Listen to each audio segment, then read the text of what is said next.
Before you make the decision to source goods from China using Alibaba or 1688, I highly recommend you know the differences between the two so that you can make a more informed decision. This video will break down the main differences between both of them so that you can make a better decision to start your business today. Let's go!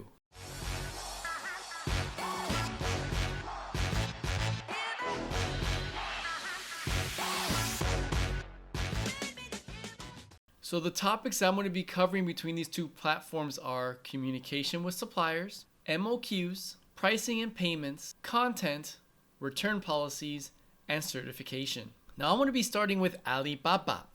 Usually a chat, and that's calling it very nicely. I wouldn't call it a chat. That usually takes hours to respond, if not sometimes days. You may have some suppliers that actually pay attention to their chats and can respond immediately, but from my experience, it could take hours, sometimes even a full day for them to contact you. All of them, if not most, can at least write and read in English, maybe not speak, but that might not be necessary for your needs.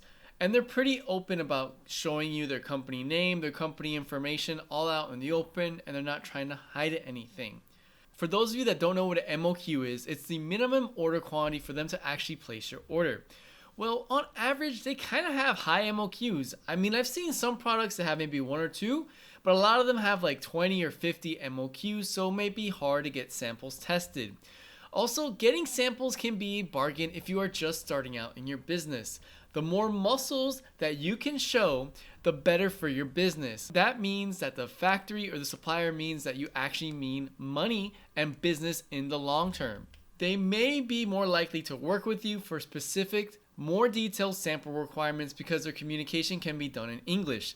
Like labeling, white labeling, if you want to change the packaging of your product, etc. They may work with you because they do have experience doing this overseas. But now let's go into another point, which is the pricing and payments. And to be frank, their pricing is pretty fair. I mean, compared to 1688, I'm not going to say every single thing is cheaper on 1688, which is not true. But for the most part, it's pretty fair, at least when it comes to the product itself, maybe not so much in the shipping. A lot of the times though, the price is very vague and you actually need to contact the supplier for more details. They want to see the opportunity chance and that you actually mean business to negotiate, so they may not allow you to actually purchase a product immediately from their specification list. As far as payment gateways, they're actually pretty flexible and they did think through the different payment gateways that are supported overseas. They accept major bank cards like Visa, MasterCard, maybe even bank transfers, Apple Pay, Western Union, and there may be a couple more that they're pretty flexible with. And lastly, the shipping cost and the time is up front. When you place an order, on the right hand side, it will tell you exactly how much it will cost for the freight and maybe the time included. But now that you have an idea about the payment gateways, let's go into the next topic, and that is the content of the website itself. Now, you would be able to get clear English specifications, which helps a lot if you don't speak or read any Chinese. All the marketing is in English, although some videos may sound Chinglish. But it's good enough for you to understand. And they may be willing to let you copy and paste their product and their advertising and marketing into your platform or your website, wherever it may be. It's also easy to get the information needed for exports. For example, if you need to know the exact sizing per your country's requirements, usually Alibaba suppliers have had a lot of experience and can tell you, okay, the size in China is extra large, but this size in your country is actually a large or extra large. So the sizing charts can be pretty accurate and they understand the needs of the overseas market better, where you may not get that love in 1688. The apps for Alibaba are easy to find on the Google Play Store, on iPhone, and you can download without actually being connected to a Chinese network. So for overall content, their content is good enough for anyone that can speak or read in English and easy to understand. So let's go into the return policy. And this is very important if you're just starting out. You need to look for suppliers that have trade assurance, because that means that they will give you a 30-day grace period in which you can negotiate the products. Like, let's say in the shipping process or in the manufacturing process, you figured out that some of the products were not up to the quality that you deemed them to be. And because of this, I would recommend using a third-party inspection company, or if you have a freight forwarder that does these inspections for you and can give you pictures and clear requirements and weigh the products exactly how you expect them to be, even better. But this trade assurance kind of gives you that ease of mind if you want to do more business with them in the future. And if you need a return for something completely negligent, like they send you the wrong item, even after it's been shipped outside of China. So for the most part, there is buyer protection, and you actually have a good chance of a return if the product is faulty and it can be clearly proven. So it's not all lost as soon as the products leave China. You may have to negotiate with the supplier or on the platform to how to return those products if they have a process to return the products, or maybe they have a warehouse in your country that you can ship them to. But nevertheless, they can work with you if there's anything negligent or obviously scammy that's going on that you can prove. Now, the next topic is actually quite important for a lot of countries, specifically the United States and in Europe, and that is certifications. It's easier to tell what certifications are involved or available for each of the products because they know this is an advertising requirement. You can actually filter in Alibaba certain certifications for electronics, for clothing if you have them, or anything like that, like CE, UL, CCC, Ross. There's a bunch of certifications that may apply to your country. And if you have specific requirements, they are more likely to work with you because they want to understand how big of a market you have. If you have a large market, they need to see the returns and may be able to invest some money in order to break through that market for some certifications, but this will be on a case-by-case basis and can be complicated. They may also be able to walk you through how to get the product inside your country. You may not be the first customer from their country, especially in Europe. Through experience, there are strict regulations at customs to make sure your product has the right certifications and that you register for the proper tax ID in that country in case you have to declare some of the items, especially special items that need to go through a certification process, and make sure you pay taxes on. So I'm not grading these in any particular order. All these things are very important in my opinion, and it's just so you know that these are the advantages of using the Alibaba platform. But now let's talk about 1688, which is the domestic version of Alibaba. So going into the first topic, communication with the suppliers. Well, within hours is actually the norm in China. Not just for 1688, but for Pinduoduo, for Taobao. It's just normal. People are used to it, if not instant. Usually I get the supplier on the phone instantly. If it's something urgent, I can just call their phone number during business hours and they'll pick up the phone. Even sometimes during late at night, like at midnight, they're pretty flexible. Expect all the suppliers to use Chinese, whether it's speaking, reading, or writing. And probably no response if they see you using English. They may be like, 我看不懂, which means I can't read English if they see you writing English. Now that's not to say they don't have anyone that speaks English. There may be some out there. But in my experience, most of them just speak Chinese.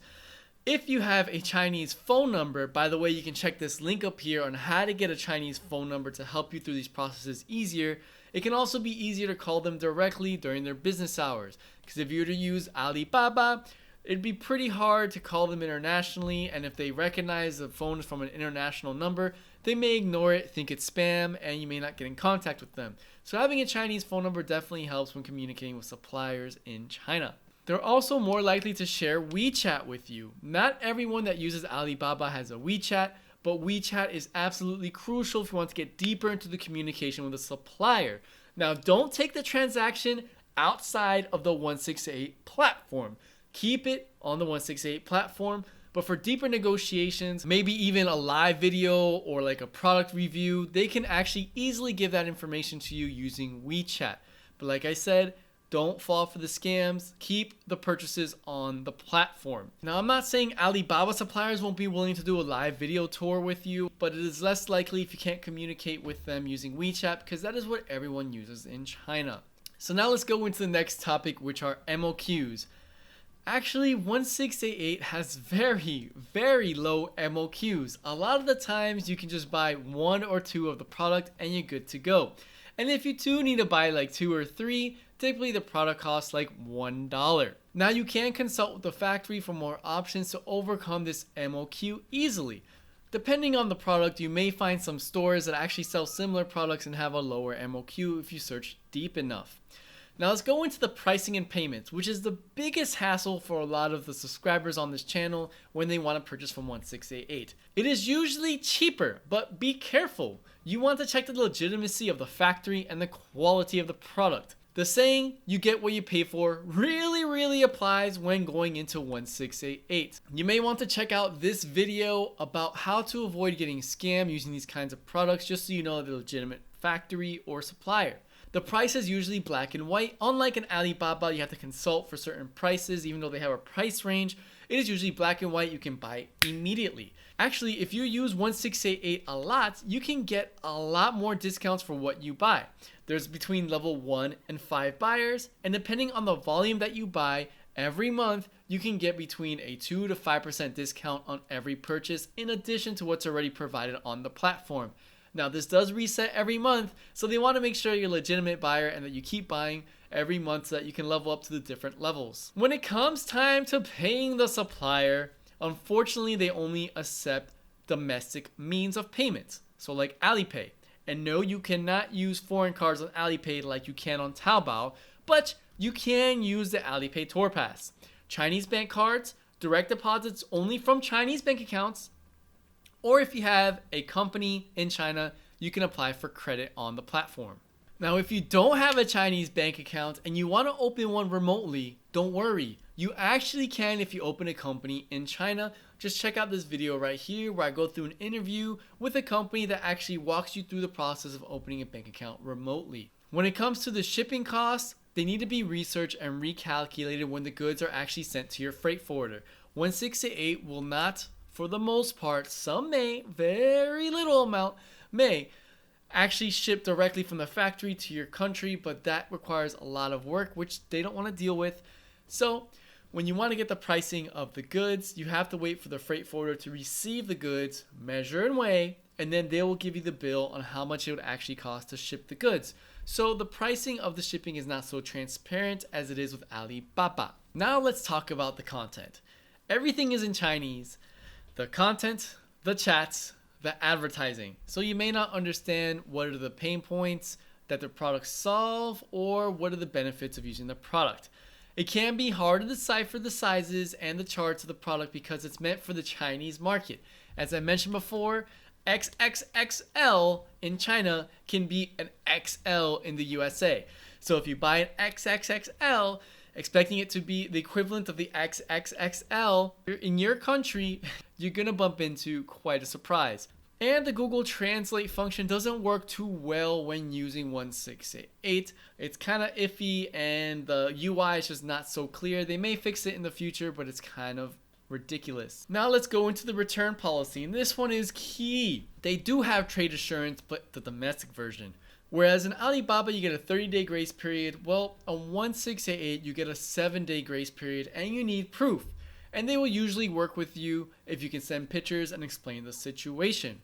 But after that 7-day grace period, after you receive the goods, if you don't have a middleman like a freight forwarder or an inspection company inspecting the goods, you are at high risk of some of the products being scammy. As in, you purchase a certain amount of goods on the platform, but you get a different amount of goods when they actually ship it. Once it leaves China, the best chance of them refunding you is if they forgot to send you something. You can prove it with pictures saying, hey, I've not gotten this order. Not defective products, especially if out of the 7-day window. So your risks increase dramatically when using 1688 once they leave China. Unlike Alibaba, they will work with you even after it arrives to your country. So because of this, I highly recommend a middleman that can be an inspection company or a freight forwarder to touch and feel and take pictures of the goods and let you know of the quality beforehand. You can actually check out this video right here, and I go through step by step on how to use your own personal freight forwarder to many countries worldwide. Now, going into the certifications, they're quite low. Like I said, they're mainly tailored towards the domestic market, so you can expect certifications like CCC and typically the Chinese equivalent. But if you need certifications like CE, UL, ROS, you're probably going to have a hard time finding these products. Plus, some of the suppliers are not experienced with overseas purchases, so they may not be working with you to get these certifications because they're expensive. and they don't see the immediate money return, so they're not going to get it. If they wanted in an overseas market, they would have applied for an account using Alibaba. Something to note is that some products on Alibaba can actually not be found on 1688. To give you an example, a point of sale system that has, Visa, MasterCard certifications already inside of it is really hard to find inside of China because of money laundering. So those are the items that typically may not be found on 1688 if you're looking for a better deal. So now that you have been made aware of the differences between Alibaba and 1688, I hope you stay more informed about which platform to use for your sourcing needs. Thanks for watching until the end, and together, let's make sourcing easy. Now, if you do want to buy from 1688, I highly consider you watch this video right here that teaches you how to avoid the pitfalls that you may run into doing this for your first time when getting your business started.